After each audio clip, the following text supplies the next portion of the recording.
AVAIYA has changed my life. AVAIYA has made me the woman I am today. AVAIYA is my home.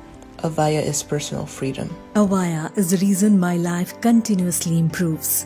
Let everyone in your life know about AVAIYA. Everyone needs to know about this amazing company. Thank you, AVAIYA, for appearing in my inbox. What Ike Allen and Ande Anderson have created at AVAIYA is what the world needs. Hello, AVAIYA family. I'm Ande Anderson. My partner Ike Allen and I are teachers, mentors, and the co-owners of AVAIYA University. AVAIYA is the creator of over 1,000 books, films, courses, teachings, and other supportive resources. Thank you, as always, for joining us today. Our fellow teacher, Gloria Lybecker, is with us to talk about holding the human element of aloneness, gentle strategies for deep transformation.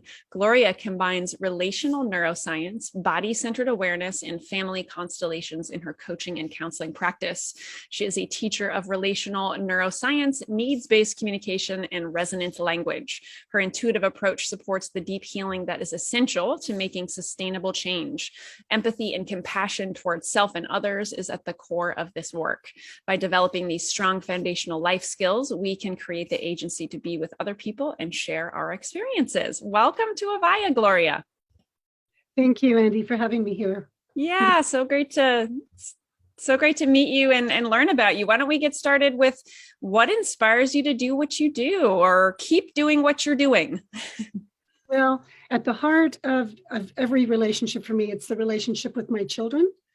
And they have been my inspiration from the get-go. And what they actually offered me was the opportunity to recognize where I needed to go on my own healing journey from my youth. And so my love for my children helped me to have the courage to move forward on that path myself. Awesome. Well, thank you. I appreciate you sharing about how that all began for you. So let's talk a little bit about PTSD as being the topic today. So why does PTSD make people feel alone? Well, in my definition of PTSD, it's post, so it happened in the past. It's traumatic, and trauma for me is any moment in time where we experienced something that was really alarming, but we were all alone. So we didn't have anyone to resonate with us, to accompany us on our experience. And that's when it gets stuck within us.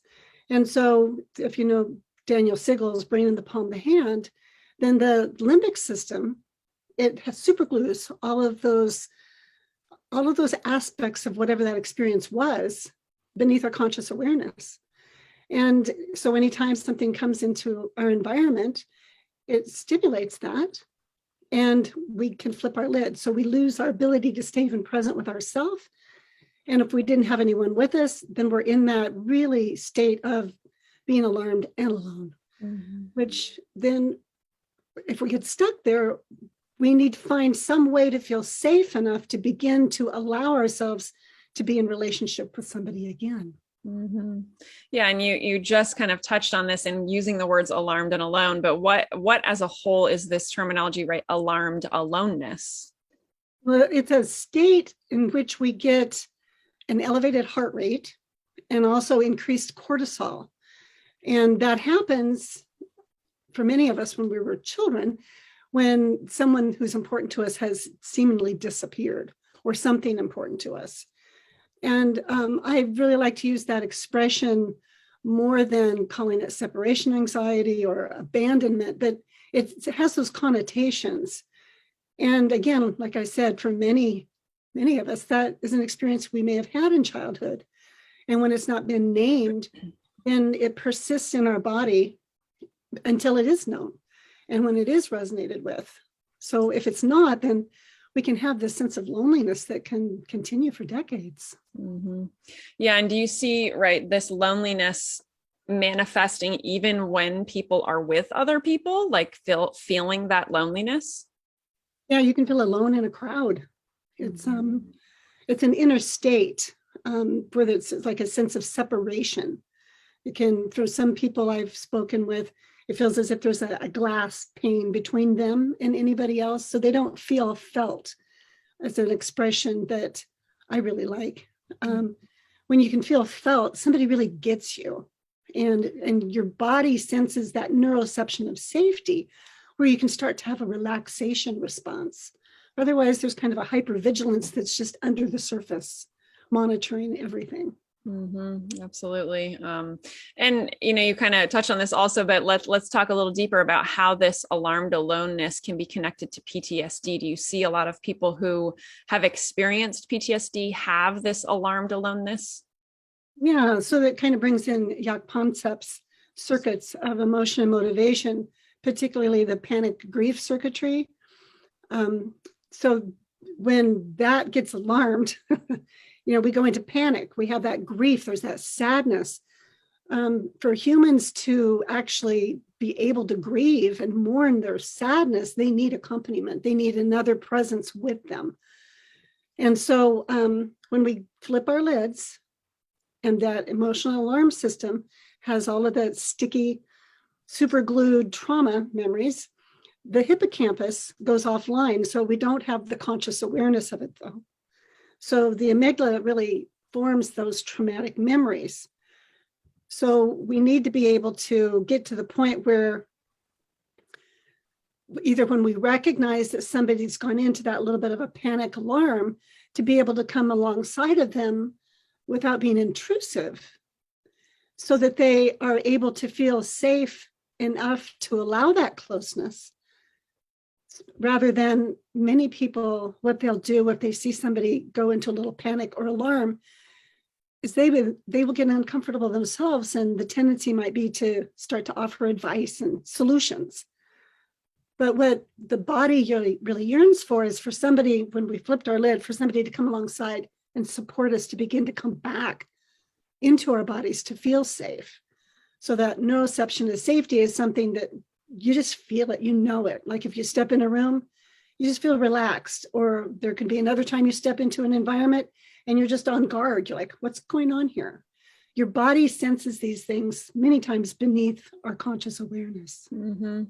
Yeah, it's interesting that you mentioned, right, like having someone to accompany us, but if that person accompanying us doesn't gets uncomfortable, which I think a lot of us can relate to when someone else is in pain, right, then we can not really be helpful in like giving solutions and trying to fix things and all that kind of stuff with people. So yeah, it can just heighten the problem.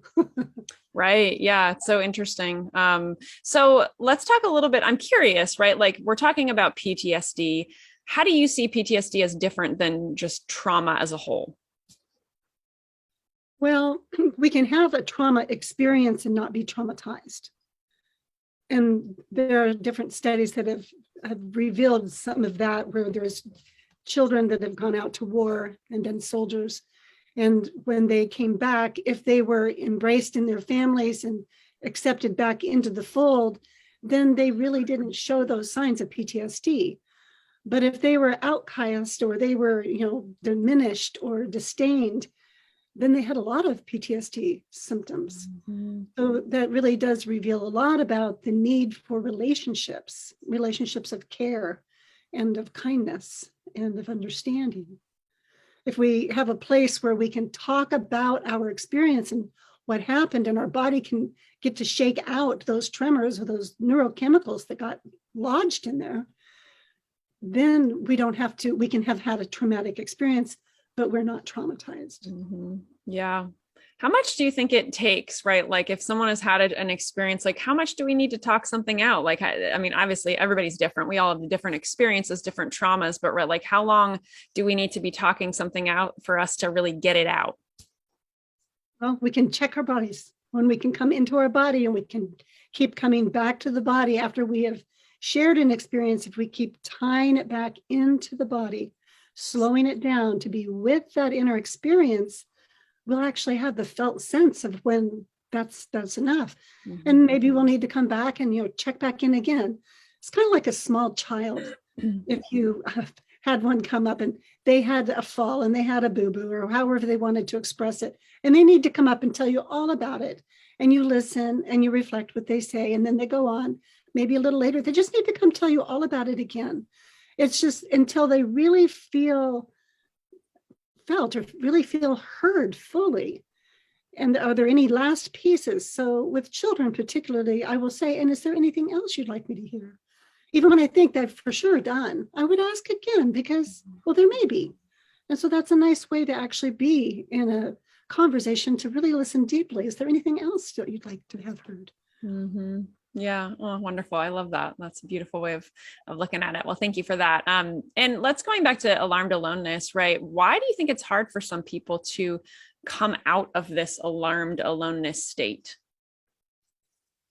Well, for some people, they've never been accompanied in that way. And so when there's a pattern that we run in our life, even especially when it's beneath conscious awareness, if we flipped our lid and we're just accustomed to this is where we are with people, and someone comes in warm, that's going to feel really uncomfortable because it's not familiar. Many times people can mistake familiarity with safety. Just because it's not familiar doesn't mean that it's not safe, but it needs to be, and there needs to be a gradual experience for the body to be open to exploring what that will look like. You cannot force that. Mm-hmm. There needs to be consent. And many times people are just being told what to do, but they need to be asked. They need to give consent because that's part of the trauma. They didn't consent to the trauma, but they still experienced it.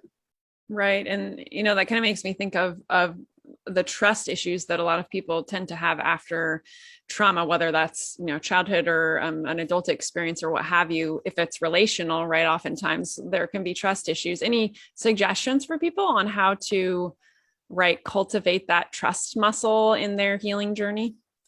Yeah. Well, by checking in with themselves and making sure they're giving consent, not just doing it because they believe they're supposed to, or they have to, or they've been asked to. When we can start to notice our patterns in relationship, and be kind with ourselves, it can really help us. Many of us got stuck in these survival modes and we didn't realize we were. I know for myself, I would be stimulated in relationship with somebody. And there were small things that I finally, through receiving my own support and on my own healing journey, I could start to recognize what would be the activations, the triggers, if you will. And so if somebody would like really lean in forward to me, my body would want to move back. If somebody like jutted their jaw towards me, so there can be very subtle things that your limbic system is going to pick up on, and it's going to read it as danger. If you can start to notice, is your heart rate going up? Is your breathing getting shallow? Are you kind of holding your breath? There's different things. It's like, oh, something's happening in my environment. And so checking in with your body, bringing in a sense of care, of kindness to yourself, like a gentle eye gaze that you'd have with a small child, and just giving yourself a little space. And then noticing what happens in your body as you take the time to do that.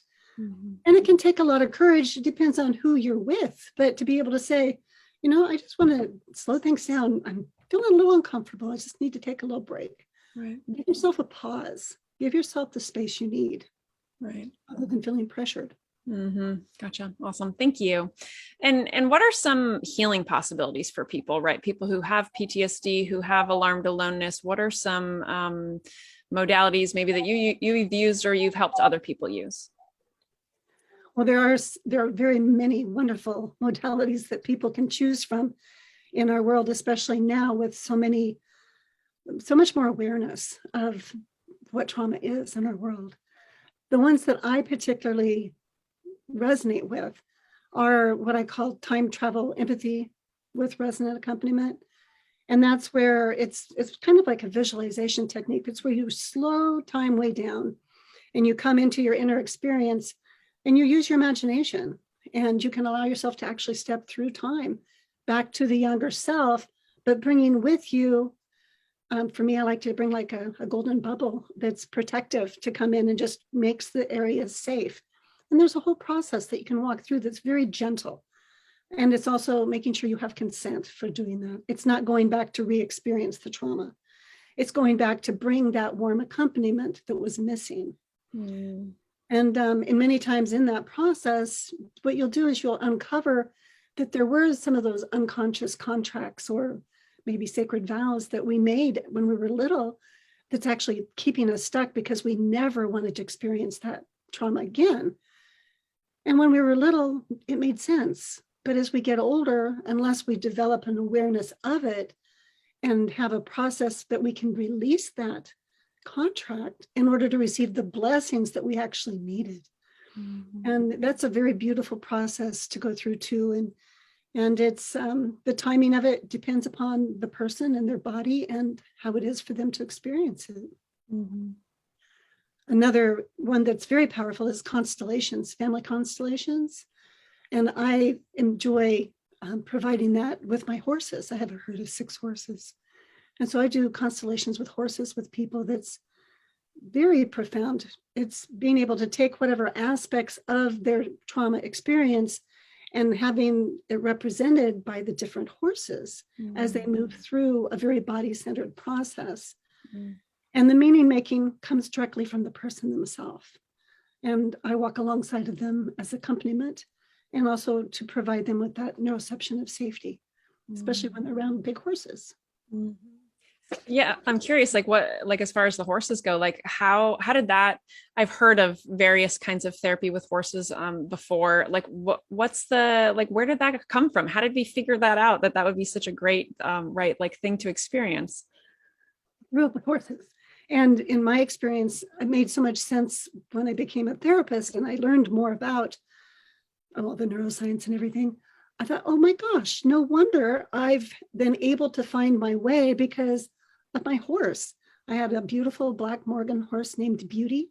And boy, she was my best friend. And when I went through some pretty hard times as a young girl, she got to hear all about it. And I know that was a big part of what's helped me to find my path in life. But horses, they have really large hearts and really large guts.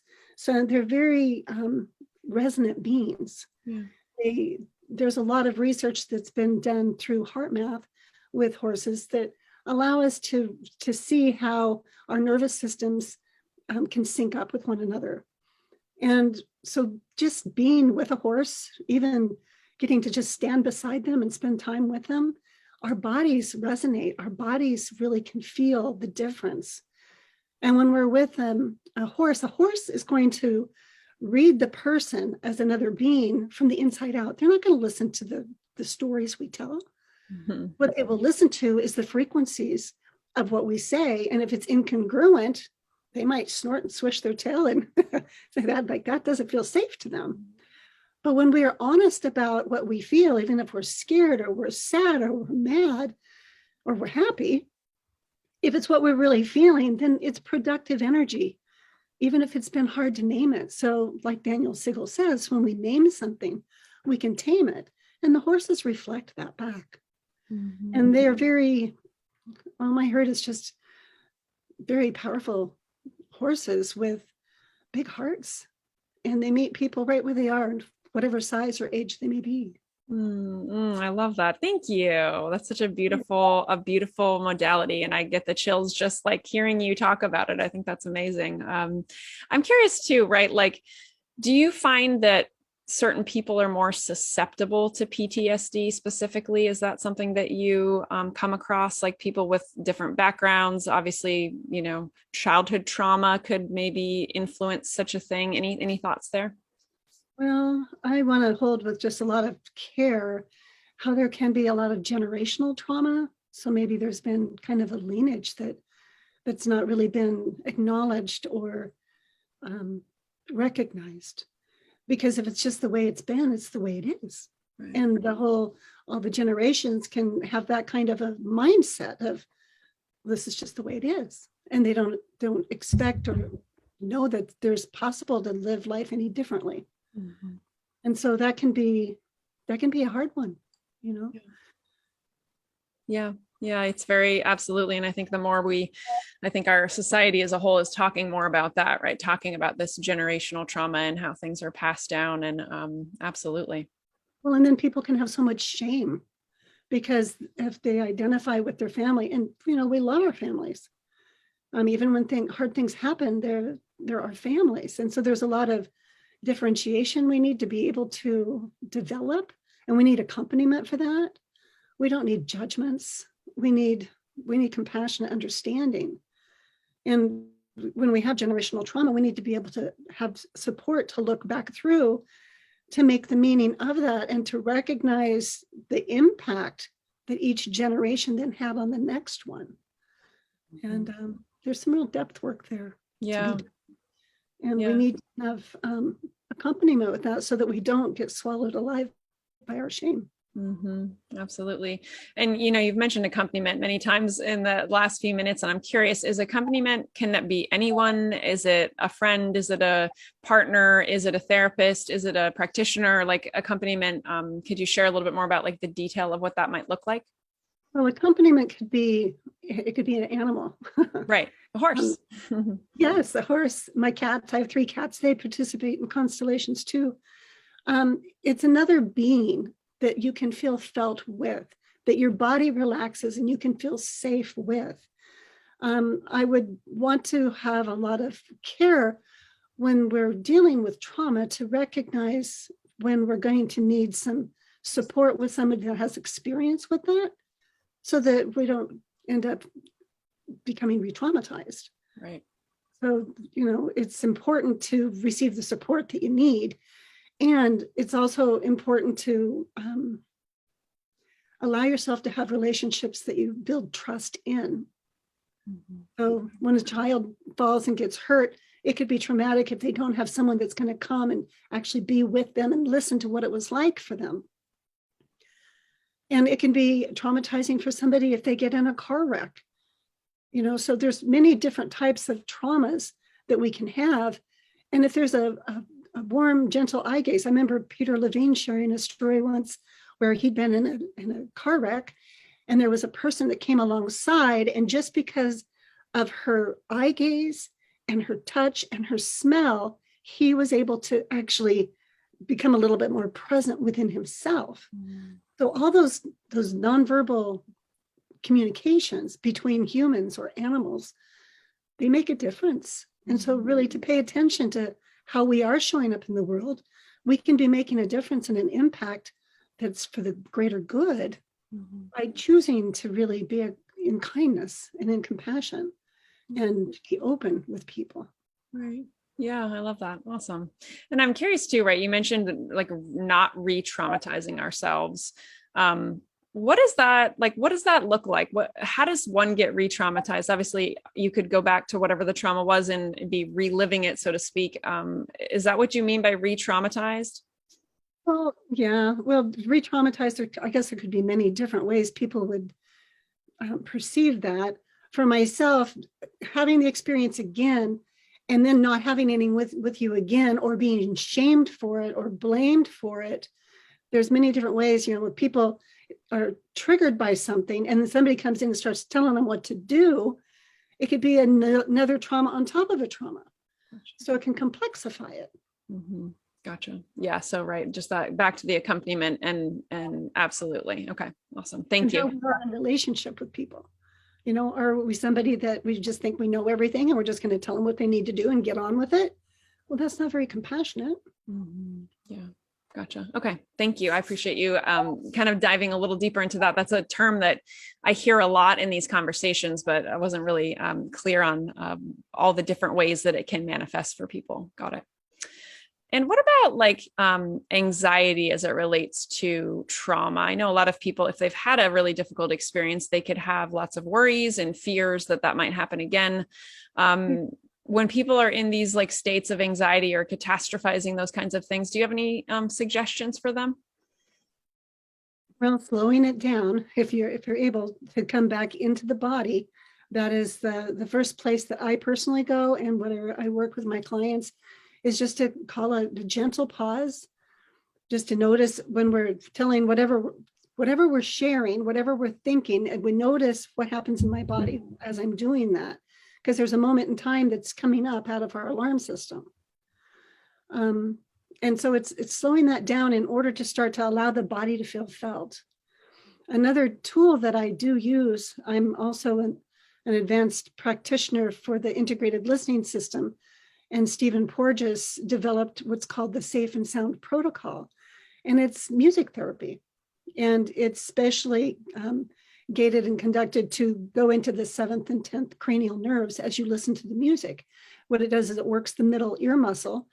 When we've had trauma, our middle ear muscle shifts and we hear the frequencies of danger and we focus on that. And we can't hear the human voice so easily. And so when we listen to this music, it works our middle ear muscle through to where we can begin to come out of that dark cloud that we've been in, and we can start to hear and see things that we couldn't before. Mm. And so it's a very powerful program, but there are practitioners that are available that can work now because of what we've had with COVID.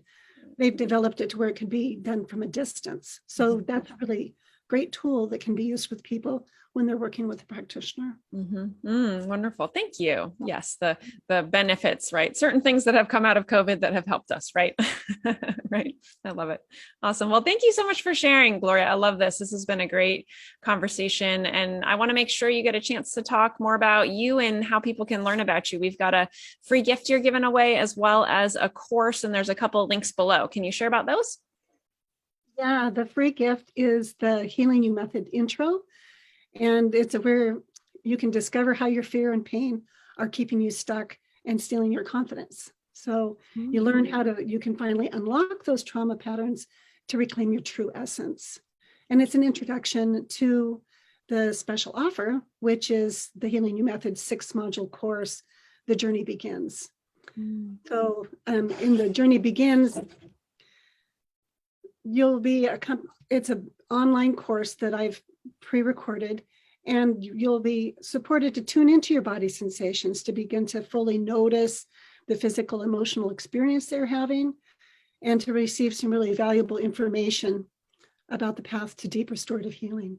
There are several things that you'll learn. You'll transform your shadow beliefs. You'll understand the brain through the lens of relational neuroscience and life-focused communication. And you'll get to untangle trauma patterns and heal into possibilities. It's really about developing a resonant language to be able to name your experience. Again, when we name it, we can begin to tame it very gently and develop the ability to really communicate clearly and set authentic limits. And all of that really supports the person to be able to increase resiliency and stay in relationship with themselves and with others. We need to be able to stay in relationship with ourselves first. Right.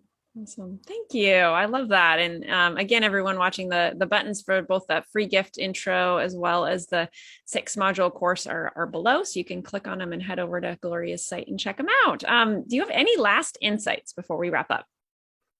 Well, there's one thing that I didn't mention yet, and it's a tool that everybody can take with them because they have their fingers with them. And if they have never learned about tapping, it's a really great modality. I used it with my youngest child when he was little and he was biting his fingernails, and he stopped biting his fingernails and he was like, wow, that's so cool. But it's very gentle, and you just learn how to do tapping on these different points.